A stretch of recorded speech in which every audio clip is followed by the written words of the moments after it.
nghe lùi hi mar lùi anh à mar para coming của chân anh à nghe lùi à hiền kan missionary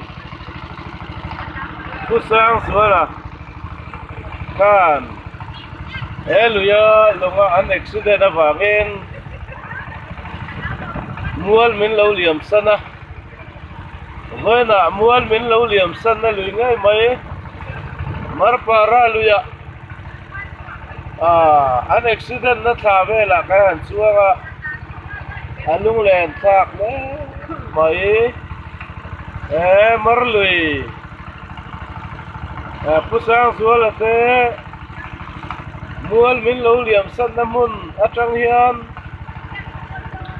chân chân trà suy la vác vài thế chân chân trà suy na ta na mà ni tha lệ dùng sườn phô với sờ lava cal thế lùi hiền mình xiết non tira lu na hiền u na pa pusang suala nupui ngay po hidam dia ya missionary em una no Asia mite Omega niya lùi hiền nung at ilenga kuha te po at ihar po may ngôi na hiền hèn kan missionary te set ka karamvel kan ngày tua na hiền ram tim về na ko nga kan tui ti hal sela để hết cảnh đuổi về mà cứ đang còn dậy cứ đang còn lại về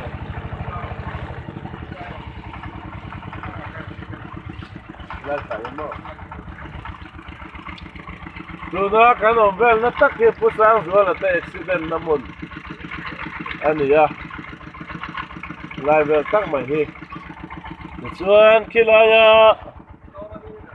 biết in lâu lằng kia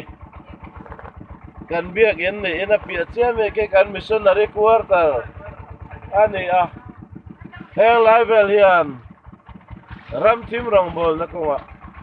no ma thui tak lo nei to in alung len thak tak se kan ni te he khoi na hian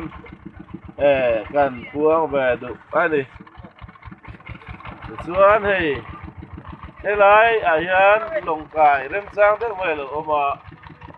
kan chụp lại đón ta anh này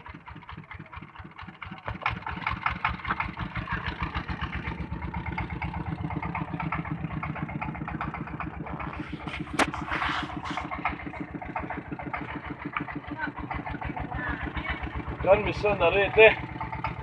lâu che sual na ram hian khua thì harin lunga ti leng tak set anh này